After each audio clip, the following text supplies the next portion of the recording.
Cosmologie Congo. Le terme Congo, lié à l'ancien royaume de Congo, s'emploie souvent comme substantif, pluriel ou singulier, ou comme adjectif. Son étymologie n'est pas facile à établir étant donné la diversité d'explications fournies par plusieurs traditions orales.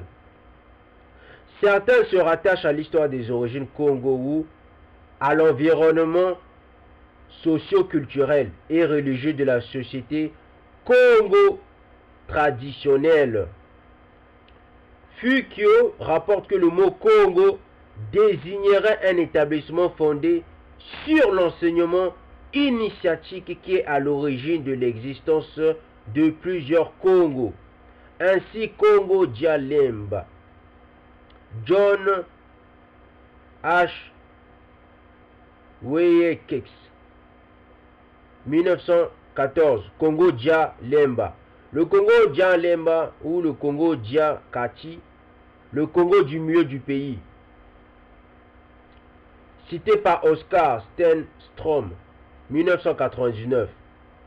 Sur le plan linguistique, Congo dériverait donc du verbe Konga, Kongele ou Konjidi, assemblé autour d'un totem appelé Kikongo et du substantif Congo, coin de l'espace réservé à l'enseignement initiatique, coin sacré où se rassemblaient les candidats durant la 6e phase de l'initiation. C'est par euphorie, nous dirions par sonorisation, que Congo ou Congo avec un G O à la fin ou Congo avec un K O à la fin a fini par avoir le sens de l'espace initiatique. Selon d'autres traditions, le mot Congo renvoie à Congo avec un N au début, chasseur ou Nkongi, leader, chef spirituel qui rassemble autour du totem le Kikongo. Bikongo tout en rattachant le terme Congo au nom d'un grand marché régional de la province de Pemba avant l'arrivée des Portugais. Zala stipule que le grand marché Congo aurait par sa réputation supplanté les autres petits Congo. Ce qui explique l'importance dont jouit le royaume de Congo avec la terminologie, le concept occidental.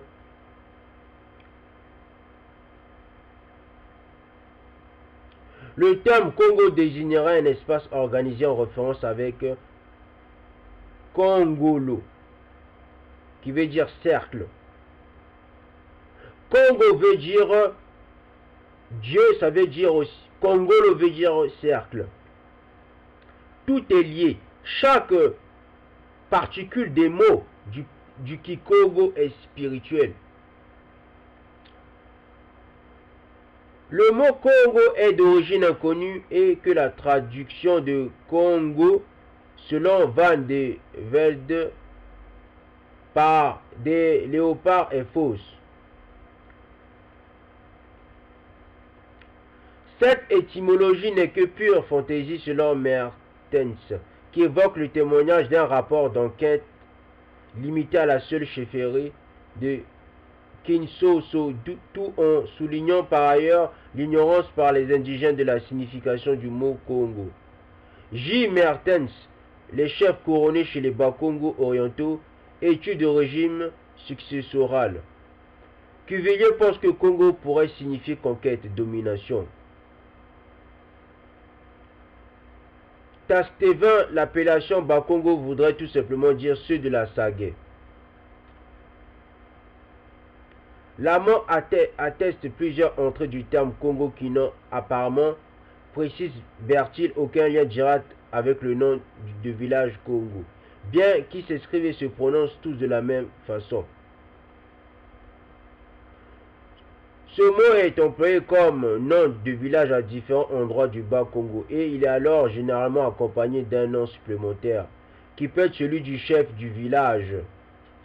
D'une même vie de filiation matrilinéaire depuis un ancêtre commun situé quelque part, à l'origine, au commencement, au temps de la fondation de la société du clan, les traits définitionnels ou référents identitaires d'un Luvila peuvent être donc se résumer en ces quelques termes récurrents que chaque tradition peut transformer selon le territoire occupé, la loi d'exogamie.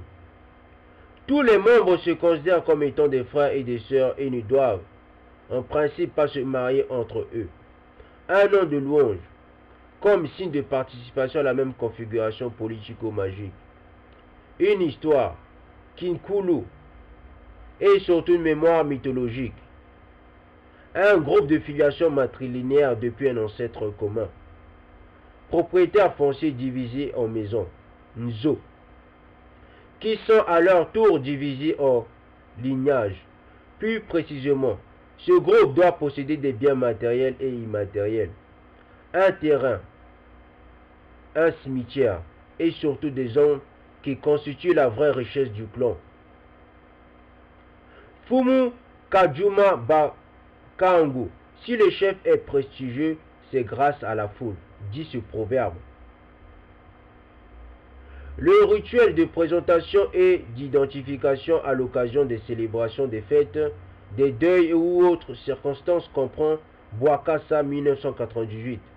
La déclinaison de son nom le rappelle de quelques hauts faits du Kinkulu de son Luvila, la récitation faite avec un art oratoire plein de fierté et d'orgueil constitue une sorte de revendication et ou de preuve de la légitimité de son appartenance à tel ou tel autre clan, où tout membre est Fumuye Nganga, chef ou membre libre d'un clan et prêtre. Par opposition à l'esclave Muntu Yansumbwa, qui est privé de clan.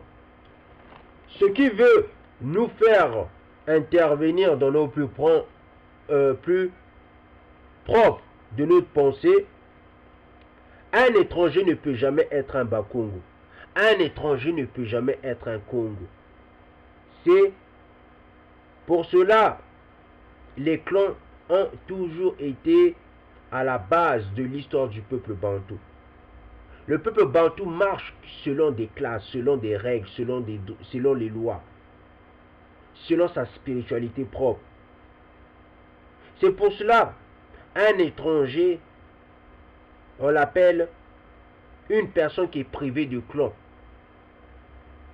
Le peuple bantou ne marche que selon des clans.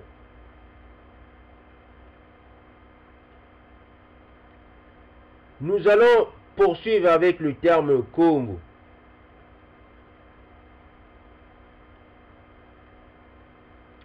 Les niveaux de description des faits du Kinkulu, la description des événements ou des hauts faits du Kinkulu relatifs au clan s'effectuent sur deux échelles des traditions d'origine. Sur la plus petite échelle, les traditions qui supposent une société déjà constituée décrivent les petites migrations de petits groupes entre les villages nommés et généralement propres. Ce genre d'histoire est souvent appuyé par des pratiques rituelles telles que celles du transport. Pour l'enterrement dans la cimetière associé à cette ligne particulière des chefs. Dans cette tradition à petite échelle, l'unité de migration est constituée par une section de clan ou un segment de celui-ci. Une lignée maternelle, en collaboration avec ses partenaires extra-lignagés, y compris les femmes, les enfants des hommes du lignage et les esclaves. En revanche, les récits sur la grande échelle concernent la migration à partir d'un centre, d'origine à travers un grand fleuve, Nzandi, vers un terrain inoccupé, dans lequel une communauté a commencé à prendre forme. Il utilise un nombre relativement limité de motifs pour exprimer les thèmes de la maladie, de la transition, de la division du peuple en clans et de l'institution de la chefferie de ce côté de la rivière. La scène de la narration, les thèmes de l'ordre et le désordre constituent les éléments de l'aspect conceptuel de la culture politique. Les affiliations présumées à un clan original permettent aux individus de faire valoir les liens de parenté éloignés. avec toute autre personne quand il convient de le faire. Autrement, elles n'ont aucune existence effective. Voilà la tradition Congo. Dans la tradition Congo, si tu n'es pas un Congo, si tu n'es pas un Bantou, tu ne peux en aucun moment être un Bantou toute ta vie, jusqu'à ta mort. Même dans ta mort, tu ne peux pas être un Bantou. C'est pour cela on interpelle sans cesse le peuple Bantou à connaître ses cultures, à connaître son histoire, à se rappeler de son histoire, à se souvenir de son histoire, car c'est sa mémoire, c'est son passé. Ce qui est passé va encore se passer dans le futur. C'est pour cela que ça s'appelle le passé. C'est pour cela même la définition du passé, ça veut dire circuler aussi. C'est pour vous faire comprendre ce qui est passé, ça va encore se passer. C'est pour ça que ça s'appelle le passé. C'est pour cela même le mot passage va avec le mot passé. La personne est passée il n'y a pas très longtemps. La personne est repassée il n'y a pas très longtemps. C'est pour vous faire comprendre ce qui s'est passé avant, ça va se repasser encore. C'est ce qu'on appelle l'éternité. L'éternité, c'est ce qui est passé avant, c'est ce qui se repasse encore. C'est pour vous faire comprendre, quand vous avez une complémentarité avec les mots linguistiques, avec une réflexion spirituelle, vous comprenez plein de choses. Et c'est ce que les adeptes de la non-réflexion, ils intitulent la philosophie. Ils disent la philosophie, c'est l'amour de la sagesse. Chez le peuple Bantou, si tu as l'amour par rapport à quelque chose, cet amour-là, il faut pratiquer cet amour. Si tu ne pratiques pas l'amour, ce n'est pas de l'amour. Parce que l'amour, ça se pratique. Que ce soit dans ton couple, que ce soit dans tout ce que tu fais, que ce soit dans le travail, que ce soit dans tout. Tout ce que tu touches, tout ce que tu penses, il faut que tu pratiques. C'est pour dire, quand tu connais Dieu, si tu dis tu aimes Dieu, mais tu dois aussi pratiquer ce que Dieu t'a dit de faire. C'est la même chose. Vous comprenez? C'est pour vous faire une opposition entre la religion chrétienne et la spiritualité Congo. La spiritualité Congo, on la pratique. On n'a pas la foi en Dieu dans la spiritualité Congo. On pratique ce que Dieu a dit de faire. Et c'est ça qui nous oppose à la chrétienté. Si tu ne pratiques pas ce que Dieu te dit de faire, tu ne l'aimes pas. Considérez donc les différentes traditions hors de leur contexte d'élaboration comme étant des produits de la mémoire ou de la recherche. Des documents vérifiables et des événements passés plutôt que comme des constructions issues de la révélation pour ceux qui les récitent ou les construisent ne serait que fausser leur nature intrinsèque. Distribution du signe onomastique. Mbenza. Le nom Mbenza est un concept très complexe qui couvre un vaste territoire occupé par les Bakongo. Partons des données dont nous disposons sur ce sujet. Nous pouvons affirmer que le terme Mbenza équivalent de Vungu dans d'autres villages. Désigne non seulement la réalité, le clan, Luvila, mais aussi le titre le plus élevé à côté de Makunga. Dans la hiérarchie, le nom de lieu, le nom d'un Kinsi du culte des géniteurs des enfants ou de Minkinsi en général et même la civière aussi, bien que le nom d'un ancien dieu de la terre. La carte ci-dessous, nous n'allons pas la lire, la carte ci-dessous. Je vous incite à aller lire l'histoire du peuple Bantou par le lien, par le canal de l'historien Marc Gaffey et d'autres historiens aussi que je vais vous référer. Les quelques informations complémentaires que nous tirons de Cuvillier suggèrent que le Benzama Ngundanzi Nkasi forme un segment différent de Benza ni Congo. Kyonzo est constitué donc avec d'autres sections des ramifications d'un même clan, remontant à l'ancêtre commun, Luvila. La tête de chaque section segment s'établit dans un territoire particulier. En effet, le texte de Cuvillier 1972 rapporte Mpenza et Makunga semblent être des titres équivalents, d'après Marc Gaffet et Jean Cuvillier aussi. Dans le livre de Makanda, diocèse de Matadi, 4e édition 1972. Je vous invite à lire le livre de Jean Cuvillier, de Makanda, diocèse de Matadi, 4e édition de 1972.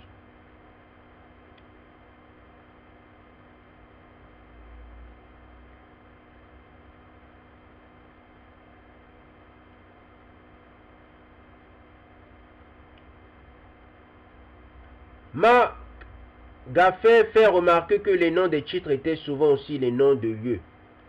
Les Mikinsi, les chefs, les clans et les établissements ou institutions constituent les aspects d'un même ensemble. L'investiture s'étend à tous les membres du clan et non à une seule personne. Site endroit mythique ou historique de la traversée du Nzandi. Kumbi. Action accomplie, geste symbolique. Planter l'arbre comme pour célébrer la naissance d'un bébé est plus qu'une simple tradition. Il s'agit d'un geste fort et symbolique. Chargé d'espoir car l'arbre est un symbole, il souligne le commencement de la vie pour l'arbre, comme pour l'enfant.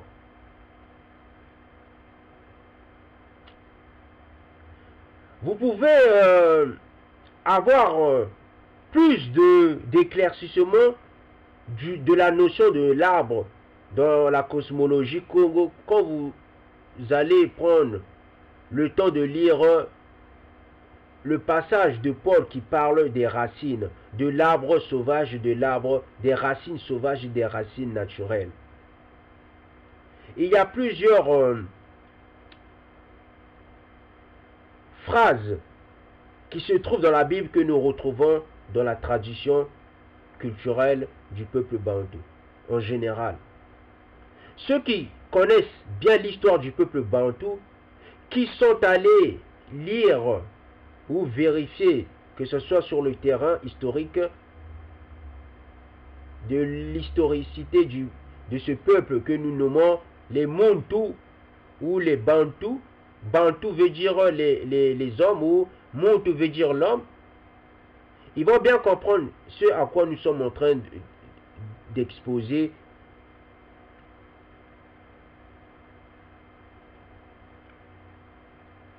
Après cette traversée, les Benzane Congo s'installent dans plusieurs villages situés sur les deux rives du fleuve Congo nord et au sud de Gyonzo, qui est en sera le territoire d'origine.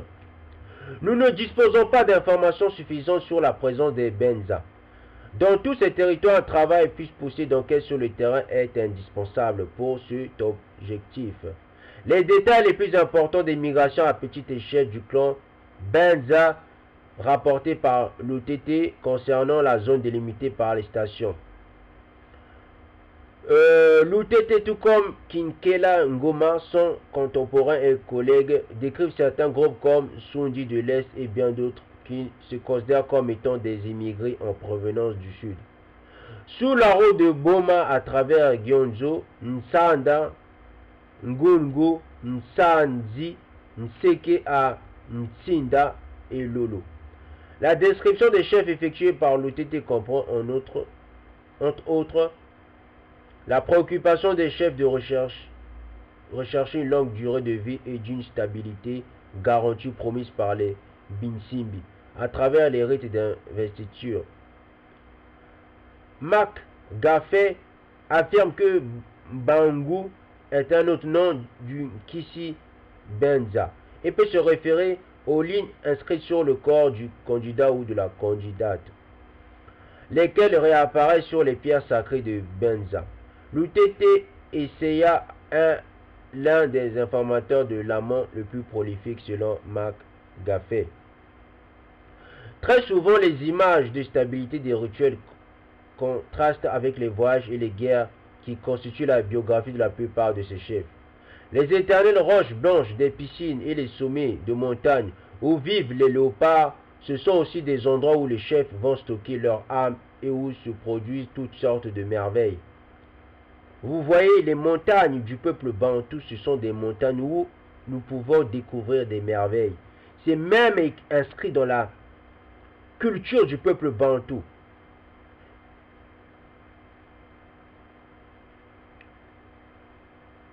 Le peuple bantou, selon nos ancêtres, savent bien l'importance que nous devons consacrer aux montagnes qui se trouvent dans ces lieux-là. Les axes de lecture des traditions Congo, nous pouvons distinguer à la suite de Marc Gaffé deux axes inséparables dans la lecture des traditions Congo. L'axe cosmographique et l'axe géographique interdisant toute lecture littérale de ces traditions. Cet auteur relève dans son analyse une correspondance entre les chemins suivis dans les migrations rapportées surtout par les traditions sur la grande échelle et les principales routes commerciales du 19e siècle. Cette correspondance souligne l'enracinement de ces traditions dans l'histoire. Il suggère que tous les lieux d'origine traditionnelle aussi, bien que Banza, Congo étaient des cimetières, des versions locales de la terre des morts, dont dérivaient à travers les rites d'investiture, les chefferies, les pouvoirs magiques. Le Nzandi, grande rivière, traversée par les migrants, n'était autre qu'une limite cosmologique entre les deux mondes, visible et invisible. Il pouvait cependant être identifié avec le fleuve Congo, bien qu'il constituât au XIXe siècle un tabou pour les chefs Congo, investis du pouvoir de vie qui ne pouvaient ni fixer leurs yeux sur le fleuve, ni rencontrer des hommes blancs considérés comme étant des visiteurs en provenance de la terre des morts. Dans la cosmologie Congo, de la cosmogonie Congo, un blanc vient du monde des morts. Un blanc, c'est une personne qui est morte. Voilà cette découverte que nous devons partager entre nous. Le contact des chefs avec les morts au moment de leur initiation ne pouvait s'effectuer que pendant la nuit, en raison de son rôle occulte nocturne d'initiation. Il s'établit donc un rapport évident entre la réalité géographique du fleuve Congo ou de l'océan Atlantique et la fonction cosmographique. Servir de cadre cognitif et fournir la motivation de l'action sociale, qu'elle assume dans les histoires des migrations évoquées par les différentes traditions. Affirme que dans toute l'ère culturelle Congo, l'investiture des chefs couronnés par le forgeron est liée aux esprits des Nsimbi, aux rochers, aux grottes exceptionnelles.